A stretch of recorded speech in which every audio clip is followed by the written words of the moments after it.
어제 수요일 날 말씀 나눴던 그 요시야 왕 이어서 그의 아들인 여호야김 이야기를 좀 나누려고 합니다. 그래서 수요일 날 나눴던 말씀을 한 번 더 좀 반복을 하고 반복하면 좋을 거예요. 왜냐면 언제 또 이 말씀 우리가 깊이 나눌 수 있겠어요. 그러니까 한번 들으실 때 잘 들으시면 좋겠어요. 오늘 제목은요, 혼란스러울 때 붙들어야 할 것은 딱 하나입니다. 오늘 여호야김을 통해서 그것을 하나 보려고 하고 오늘 나누려고 합니다. 여러분, 세상 사람들은 혼란스러울 때 뭐 할까요? 뭘 어떻게 할 수 없는 상황에 있을 때 세상 사람들은 뭐 합니까? 술 먹습니까?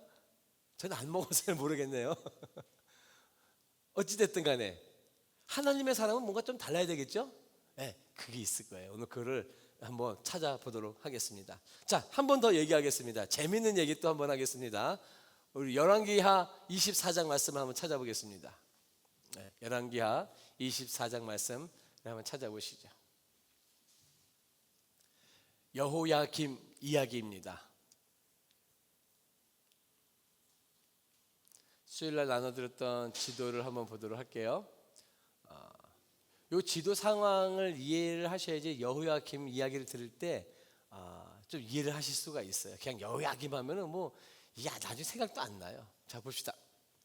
먼저 여러분, 이스라엘 예루살렘이 있습니다. 그렇죠? 저 지도의 배경은 지금 요시야 왕, 남유다의 16번째 왕인 요시야 왕 때 이야기입니다. 자, 이때 정세는요, 세 개의 나라가 이 지역을 뭔가 좀 이렇게 힘을 장악하려고 하는 시기였어요. 저 북쪽에 한쪽은 아수르란 나라, 또 한 나라는 바벨론이란 나라, 그리고 또 한 나라는 이스라엘 밑에 있는 애굽. 이 세 나라 속에 끼어 있는 게 요시야 왕 이후의 왕들이에요. 자, 그런데 지금 아수르란 나라가 한참 600년 동안 그 메소포타미아 지역을 이렇게 다스리다가 점점 힘이 약해지면서 어느 나라가 힘을 갖기 시작했냐면 바벨론이라는 나라가 힘을 갖기 시작했어요.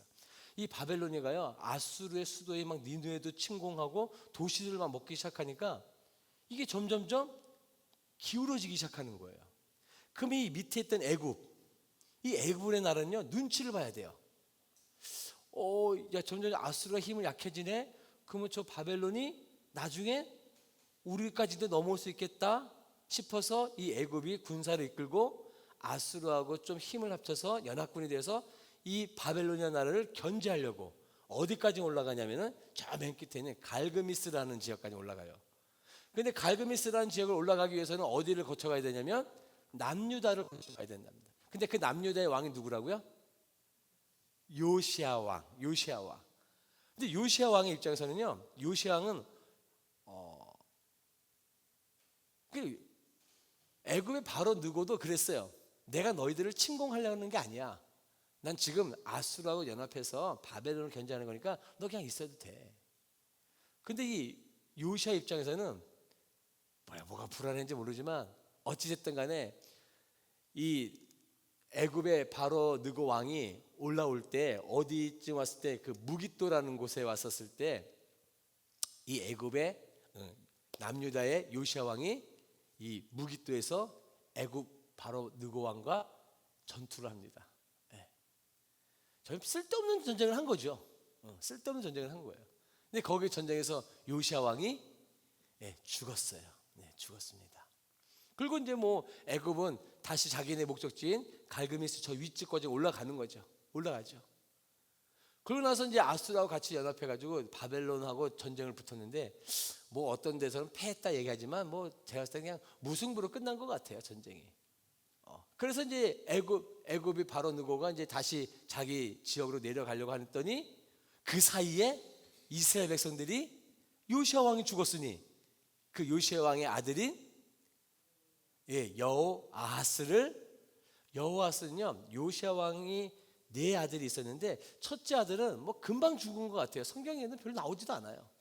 그러니 이제 둘째 아들이 누구냐면 여호야김, 셋째가 여호아하스, 넷째가 20대 왕인 시드기야 왕. 근데 셋째를 여호아하스를, 그러니까 어떻게 보면 이제 첫째는 금방 죽어서 어떻게 보면 이제 여호야김이 맏아들의 역할이죠. 근데 어찌 됐든 간에 셋째를 왕으로 세운 거예요. 여러분, 왕을 첫째는 그냥 죽었으니 그 다음에 왕 위는 누가 가야 되는 거예요? 둘째 여호야김인데, 근데 여호야김을 바로 안 세우고 셋째인 여호아스를 세웠어요. 이유가 뭘까요? 성경에는 특별한 이유가 없지만 그냥 우리가 생각했을 때는 뭔가 좀 여호야김이 바로 왕이 안 될 만한 이유가 있었겠죠? 저희는 그렇게 추측할 뿐이에요. 어찌됐든 간에 이스라엘 백성들이 여호아스를 왕으로 세웠어요. 근데 애굽 바로 느고가 내려오다 보니까는 이게 뭐야? 여호아스를 왕으로 세웠네? 야, 너 내려와. 그래서 여호아스를 애굽으로 데려가고 그 다음에 대신 누구를? 그의 형인 여호야김을. 이제 뒤에서 나오겠지만 여호야김은요 바로 느고 왕이 이름을 다시 바꿔준 이름이에요. 원래는 엘리야김이에요. 요시야 왕 자기 아버지가 붙여준 이름은 엘리야김인데 이 바로 느고가 내려가면서 이름을 바꿔줬어요. 이제 그 이야기를 뒤에서 좀 다시 한번 할 거예요. 어찌 됐든 간에 여호야김에 세운 거죠. 그러니 자 여러분 이제 보세요. 여호야김은 누구에게 조공을 바쳐야 돼요? 애굽이죠. 애굽에다 이제 조공을 바쳐야 되잖아요. 이게 중요해요. 어디에 이제 조공을 바치기 시작하냐? 이때서부터 이스라엘이 애굽에 조공을 바치기 시작하는 거예요.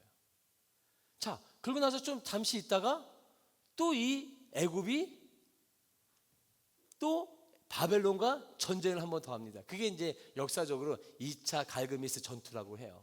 근데 거기서 이제는 패해버렸어요. 자, 그럼 여러분, 바벨론의 왕이 이제 그때 왕이 누구냐면은 첫 번째 전쟁했을 때는 그의 아버지가 나보폴라살이라는 왕이었는데 그의 아들인 우리가 성경에서 많이 듣는 예, 대답 나오기를 기다렸습니다. 느부갓네살입니다. 많이 들어보셨죠? 느부갓네살 왕이 그때 왕입니다. 근데 뭐 그러고 나서 이기고 난 다음에 1년 뒤에 예루살렘까지 쳐들어가자. 그래서 딱 쳐들어갔더니 예루살렘의 왕이 누구라고요? 지금 여호와김이 지금 왕이 되어 있잖아요. 자, 그러면 여러분 이제 오늘 이 여호야김을 얘기할 거예요. 이 상황에서 여호야김은요 혼란스러운 거예요. 그렇죠? 지금 누구한테 조공받치고 있어요? 애굽. 자기 이름을 누가 지어줬어요? 애굽 왕이. 근데 지금 바벨론에 침공 가서 이제는 애굽은 졌겠다.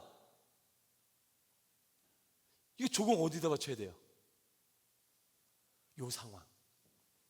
딱 요 상황. 그래서 오늘 제목이 혼란스러울 때 요 제목을 제가 붙여놓은 거예요. 지금 이 여호야김은요 딱 요 상태예요. 이 혼란스러울 때, 요 상태에서 어떻게 해야 되는 건가? 어찌됐든 간에 이 느부갓네살 왕이 여호야김에게 당연히 뭐라 그랬어요? 너 딴짓하지 마. 너 딴짓하면 죽어. 그래서 경고를 하고 자기 아버지가 나보폴라살이 죽었잖아요. 그래서 여호야김한테 당부만 하고 그 다음에 다시 돌아갑니다. 그런데 이 느부갓네살 왕이요 안 되겠다.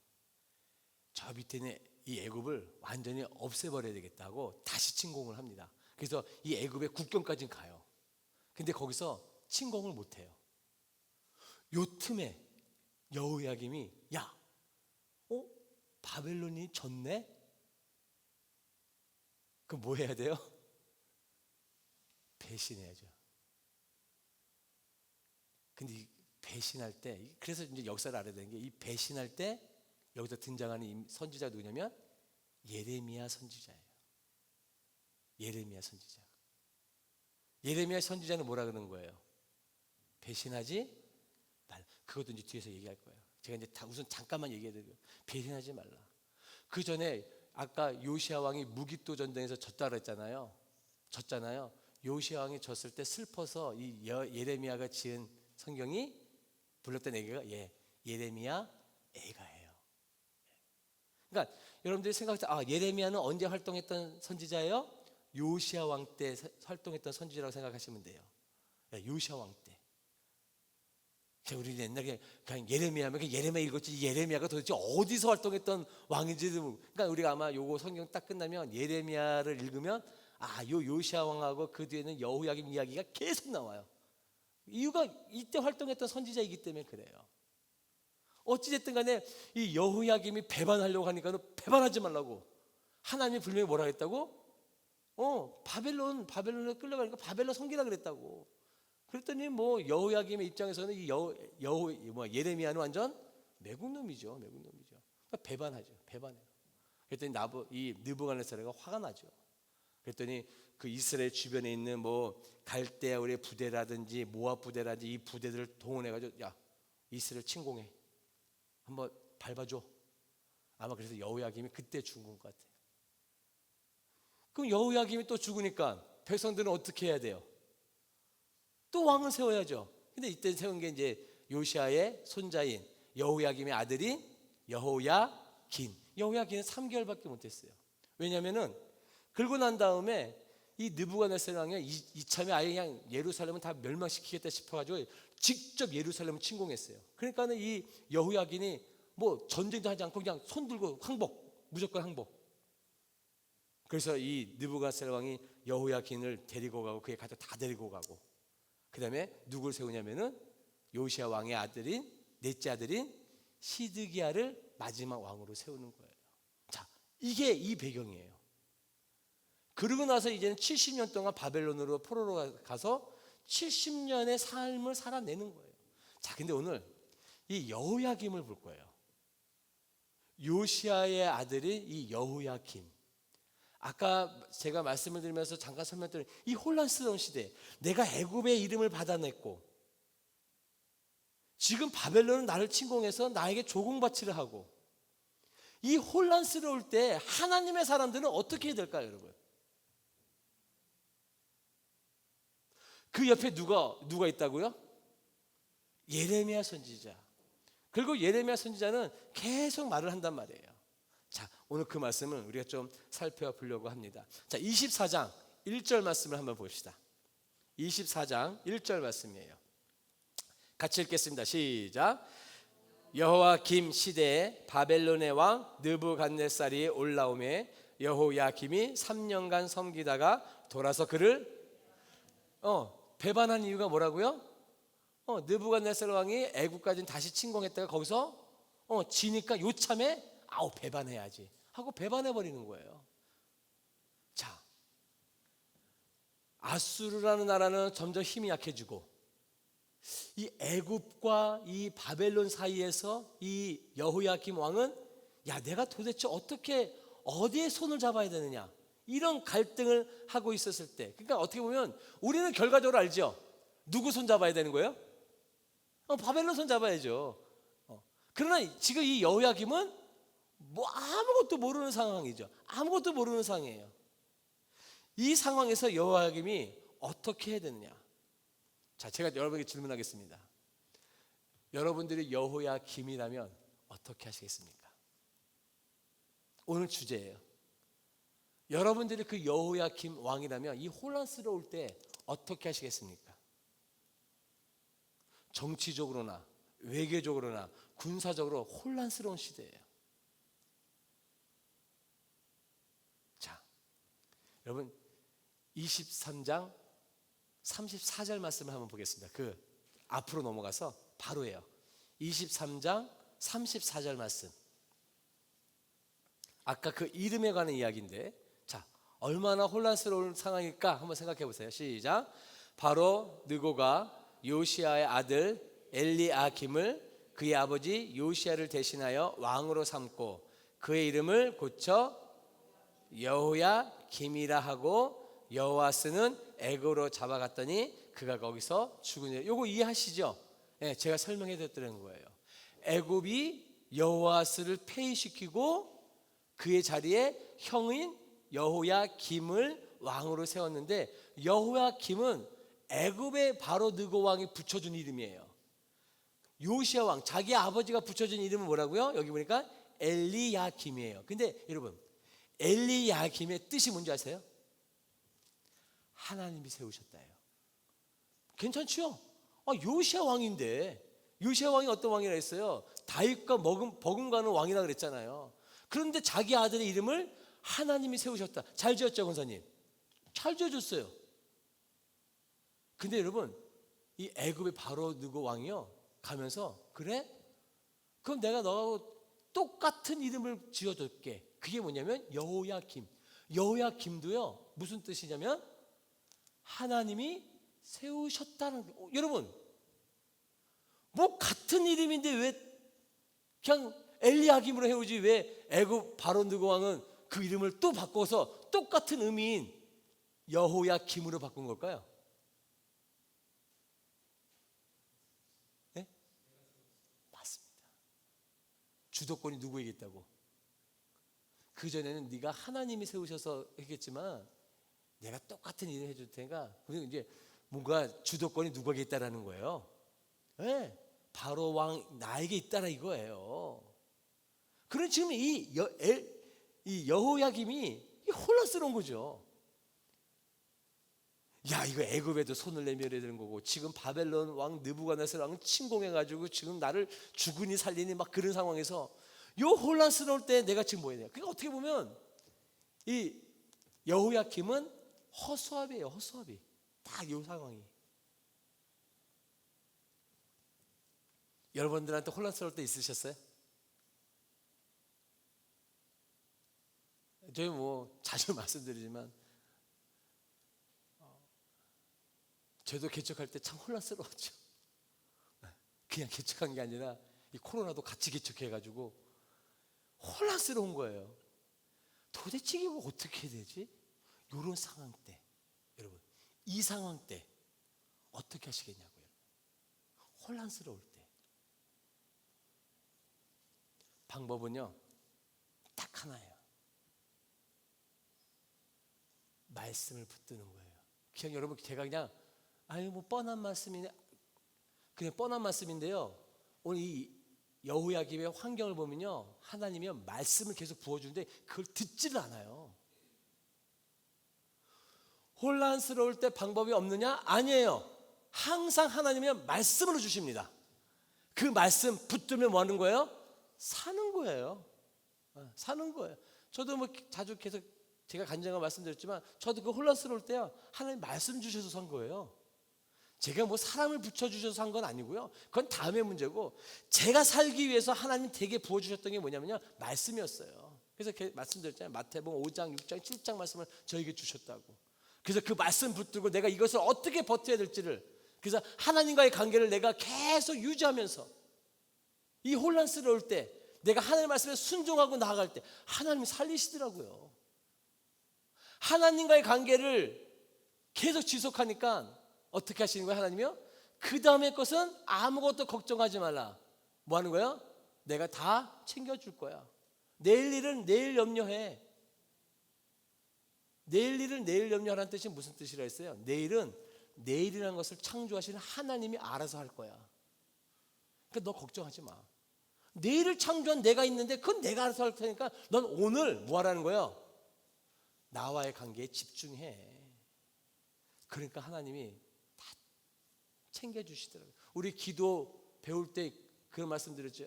마태복음 8장에 나왔을 때 문둥병이 와서 자기 문제가 놓고 기도하고, 백부장이 남의 기도 제목을 가지고 기도하고, 베드로는요 기도 안 했어요. 기도 안 했는데 베드로 장모의 열병을 고쳐주셨어요. 왜 그랬다 그랬어요? 베드로는요 예수님과 동행하느라고요 정신이 없는 거예요. 예수님하고 계속 동행하는 삶을 사니까 예수님이 베드로가 자기 장모가 열병이 걸린 걸 왜 몰랐겠어요? 가족사인데. 근데 예수님이 그냥 알아서 그 집에 들어가 가지고 고쳐주셨어요. 기도도 안 했는데. 그게 뭐예요? 나와의 관계만 잘해. 내가 너의 문제는 다 해결해 줄 거야. 이 여호야김이요 딱 그 상황이에요. 하나님 말씀 붙들면요, 물론 시간이라는 게 있겠지만은 그 시간 내에 하나님이 다시 돌아서 이스라엘 백성들이 이스라엘로 돌아가게 만드신단 말이에요. 말씀 붙들면. 그걸 알면은 여호야김은 하나님께 집중하고 이런 모습 안 보였을 거예요. 근데 여러분, 이 여호야김이요, 말씀이 몰랐던 게 아니에요. 그걸 좀 말씀을 나눠볼게요. 여러분, 여호야김의 옆에 어떤 선지자가 있었다고요? 그럼 예레미야가 어떤 말을 했는지 한번 들어봅시다. 자, 예레미야를 한번 좀 봅시다, 여러분. 예레미야 29장이에요. 혼란스러운 가운데서도요, 분명하게 하나님은 말씀하십니다. 아주 명확하게. 예레미야 29장이에요.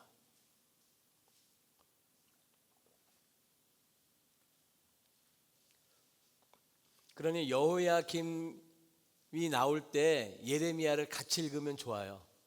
같은 시대이기 때문에. 자, 예레미야 29장 4절, 5절, 6절, 7절 한번 읽어볼까요?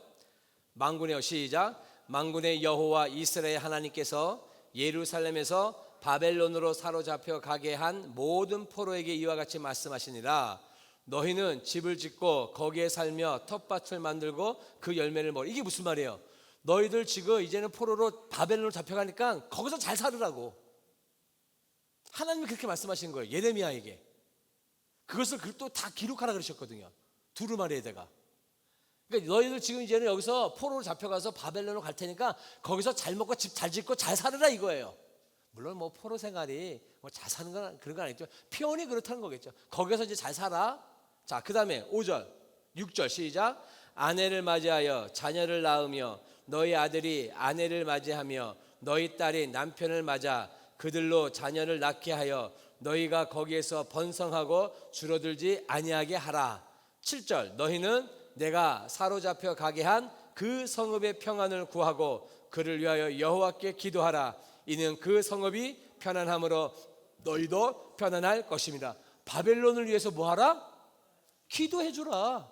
이게 누구의 말이라고요? 하나님의 말씀. 하나님의 말씀. 그러니까 혼란스러운 이 여호야김 시대에요, 하나님 말씀이 없었던 게 아니에요. 예레미야가요, 그 옆에서 이걸 계속 경고하는 거예요. 아까 말씀드렸잖아요. 배신하려고 하니까는 옆에서 예레미야가 배신하지 말라고, 하나님 말씀이 이렇게 주어졌다고. 근데 이거를요 아직 귀뚜려 듣지도 않아요. 그게 여호야김이었어요. 자, 36장 예레미야 36장 어떻게 말을 안 듣냐, 어떻게 행동하느냐 한번 보세요. 그러니 아유 망할 만해요 여호야김이. 자, 예레미야 36장 21절, 22절, 23절 한번 읽어봅시다. 천천히 찾으십시오. 예레미야 36장 21절, 22절, 23절 같이 읽겠습니다. 시작. 왕이 여호디를 보내어 두루마리를 가져오게 하며, 여기서 왕은 지금 여호야김을 말하는 거예요. 여호디가 시작. 여호디가 서기관 엘리사마의 방에서 가져다가 왕과 왕의 곁에 선 모든 고관의 귀에 낭독하니 그때는 9째 딸이라. 왕이 겨울 궁전에 앉았고 그 앞에는 불피운 화로가 있더라. 여호디가 서너 쪽을 낭독하면 왕이 면도칼로 그것을 연하여 베어 화로불에 던져서 두루마리를 모두. 하나님의 말씀은 뭐였다는 거예요? 야, 이게 어떤 사건이냐 여러분. 하나님께서 예레미야를 부르셨어요. 예레미야야, 이제부터 내가 너희가 하는 말을 다 기록해라. 자, 두루마리를 준비해. 두루마리를 준비해. 그래서 하나님이 기록하게 하셨어요. 그 기록을 바룩이라는 사람에게 했어요. 그리고 바룩아, 지금 하나님께서 나에게 말씀하시니까 내가 그 말을 할 테니까 그거 다 기록해라. 그래서 지금 예레미야를 다 기록한 거예요. 그리고 그 기록한 것을 예레미야가 뭐라면, 바룩아 너 성전에 가서 이 말씀을 낭독해라. 근데 그 성전에서 낭독하다가 그 성전 안에 누가 있었냐면은 그 여호야김의 고관들이 있었어요. 그 고관들이 하나님의 말씀을 딱 들으니까, 야, 이 말씀 누구에게? 우리 왕에게도 듣게 해야 되겠다. 그래가지고 고관들이 여호야김에 가가지고 왕이시여, 이 하나님 말씀인데 이거 한번 들어보시죠. 그랬더니 이 여호야김이 여기 나와 있는 누구를, 여후디라는 사람을 불러다가 야, 거기 가서 두루마기 가져와. 그리고 내 앞에서 낭독해봐. 그래서 이 여후디야가 말씀을 낭독하는데, 낭독할 때 그 두루마기를 하나 가져다가 면도칼로 얇게 잘라서 그걸 또 어디다가, 불에다가 태워버리는 거예요. 뭐 하는 짓이에요 이게? 말씀 안 듣겠다라는 거예요. 하나님의 말씀을요 무시해버리는 거예요. 여호야김이 이렇게 표현해서 죄송해요, 이런 짓을 했어요. 그러니까 혼란스러울 때 말씀이 있었다 없었다? 있었어요. 하나님이 계속 부어주셨단 말이에요. 저와 여러분들도 마찬가지예요. 뭐 가정적으로 뭐로 뭐 사업적으로 뭐 하여튼 뭐 건강의 문제로 뭐로 하여튼 막 혼란스럽고 내 집에 뭐 머리가 복잡해. 여러분 하나님의 말씀이 있습니다. 하나님의 말씀 붙드셔야 돼요. 들으셔야 돼요. 그게 뭐 하는 길이에요? 그게 내가 살 길이에요. 여러분 하나님의 말씀 붙들 수 있기를 간절히 축복합니다. 붙드십시오. 예, 우리 다시 열왕기 하루 넘어가겠습니다. 자, 예레미야가 그런 말을 했다는 건지 알았으니까, 자, 열왕기하 24장 이제 마지막 봅시다. 24장 2절과 3절 말씀. 그럼 이 말씀도 여러분들 이해되실 거예요. 열왕기하 24장 2절과 3절 말씀 시작. 여호와께서 그의 종 선지자들을 통하여 하신, 그렇죠? 맞죠? 여호와께서 그의 종 누구겠어요? 예, 예레미야겠죠. 예, 선지자를 통해 하신 말씀과 같이. 그 다음에 시작. 갈대아의 부대와 아람의 부대와 모압의 부대와 암몬 자손의 부대를 여호야김에게로 보내 유다를 쳐 멸하라 하시니. 이게 이해되시죠?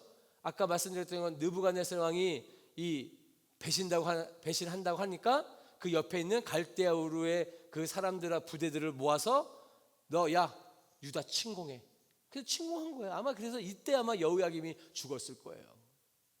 자, 3절 보세요. 그 다음에 또 시작.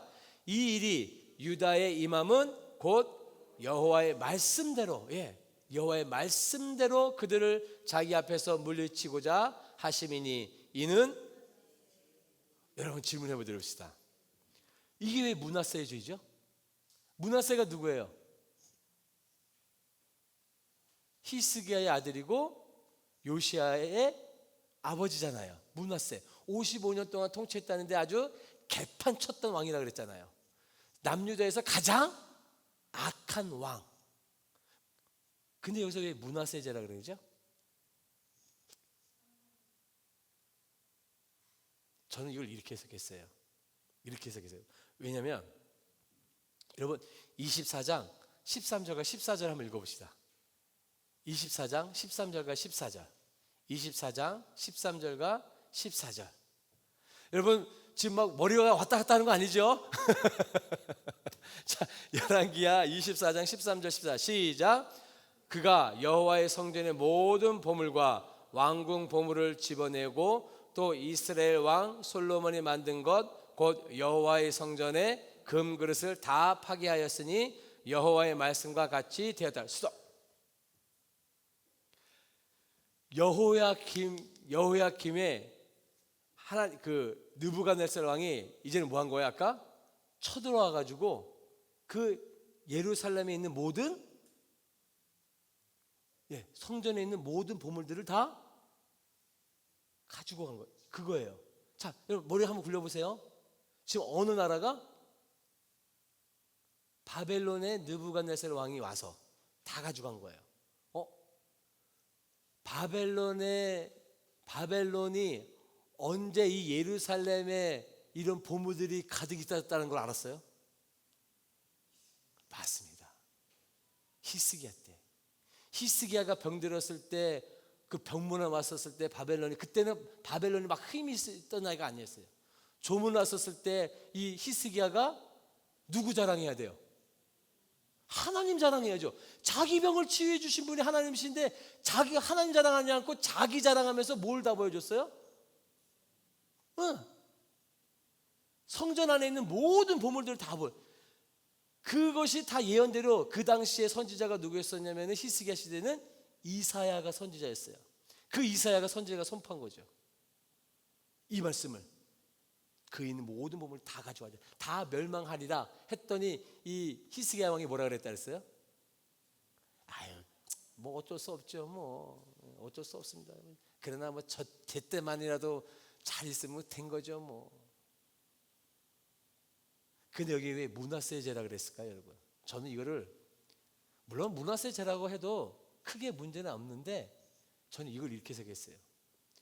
여호야김이 지금 그의 아들, 그러니까 그의 아들들 여호야김, 여호야긴, 뭐 그다음에 손자가 그다음에 시드기야 이 왕들이 왜 다 이런 꼴이 된 거죠? 저는 그 출발이 히스기야라고 생각을 해요. 히스기야. 근데 왜 하나님은 히스기야를 안 그러시고 왜 문하세자를 하실까요? 그래도 체면이 있지. 여기다가 히스기야에 제하면 좀 뭔가 모양새가 안 어울리잖아요. 그렇죠? 근데 우리는 알아야 돼요. 이 출발이 어디서부터 잘못된 거라고요? 히스기야에서부터 잘못된 거라고요. 그래서 하나님이 어떻게 보면은 히스기야 왕을 향한 배려를 할까요? 저는 그렇게 보이더라고. 어찌 됐든 간에 여호야김이 정말 이 지경이 된 것, 남유다가 완전 그냥 폭삭 망하게 된 이 모든 출발은 뭐예요? 히스기야 왕 때예요. 그렇게 잘났던 히스기야 왕이 그런 자기 중심의 신앙생활로, 우리가 뭐 잘못하면 히스기야 뭐 좋은 왕 좋은 왕인데 어떻게 보면 히스기야 왕이 좀 그런 면이 있어요. 그래도 하나님이 그나마 또 그래도 한 건 있으니까 잘 하나님께서 배려하셔서 이렇게 하나님께서 이름을 착 빼시고 그의 아들은 문하세는 55년 동안 아주 그냥 악한 일만 했어요. 그러니 얘는 욕을 먹어도 돼. 그렇게 하신 거예요. 자, 마무리합시다. 여러분, 혼란스러울 때 있죠. 앞으로 살아갈 때도 혼란스러울 때 있죠. 하나님의 자녀는 뭐 늘 편안합니까? 그런 게 어디 있어요. 혼란스러울 때 있어요. 그때 뭘 붙드셔야 된다고요? 딱 한 가지, 말씀 붙드셔야 돼요. 하나님 말씀이 없는데, 아닙니다 여러분. 말씀이 있습니다. 말씀이 부어주고요, 말씀이 은혜가 있습니다. 그거 붙들어야지 뭐 할 수 있어요? 살 수 있어요. 살아야 돼요. 하나님 나 어떻게 해야 돼요? 말씀 붙드셔야 돼요. 말씀 붙드셔야 돼요. 말씀 읽으셔야 되고요, 말씀 들으셔야 되고요.